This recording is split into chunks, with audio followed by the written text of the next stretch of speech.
how many leaders, and I know it's a hard number to pin down, but is it a characteristic, a quality that you find in most leaders? Are they emotionally courageous, or are most of us sort of the opposite of that? I think it's a mix. I think it's never yes or no. Yeah.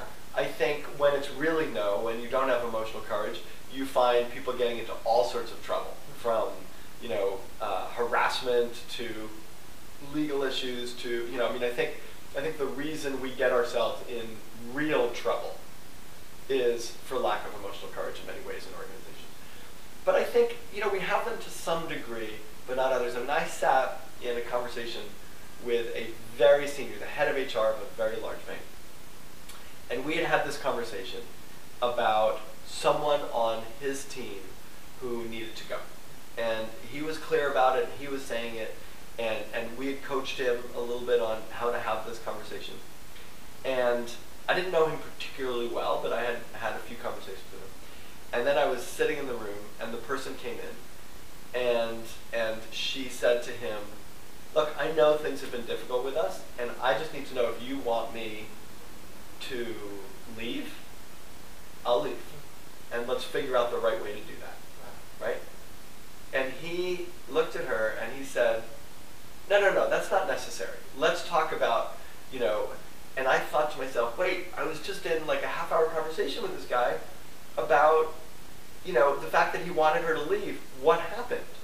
Right? What happened? She was more courageous. She was more courageous. In that moment, she was absolutely more courageous than he was. I mean, in the end, I thought he was right not to let her go because that was a super courageous thing to do. But when I spoke with him afterwards, he didn't do it because he kind of got scared. Yeah. Right? And it's a silly example, and most people watching this would say, look, if I had to fire someone, I would fire them, right? But I would sort of push us all to say, how often have we let someone continue on in an organization well beyond when we knew we should have fired them? Or how often do we not promote someone for fear of the impact that might have on the people around them or on them? Or how often do we not make an investment?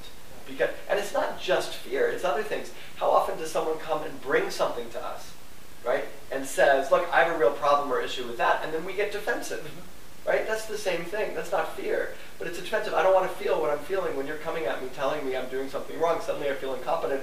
I don't want to feel incompetent, so I'm going to come back at you with the reasons why I did that. Right. And now I'm someone who can't accept feedback. And if I can't accept feedback, I can't grow. And if I can't grow, my company's not going to grow. Right? So it gets in our way, and I think most people I know, myself included, could stand to increase our emotional courage.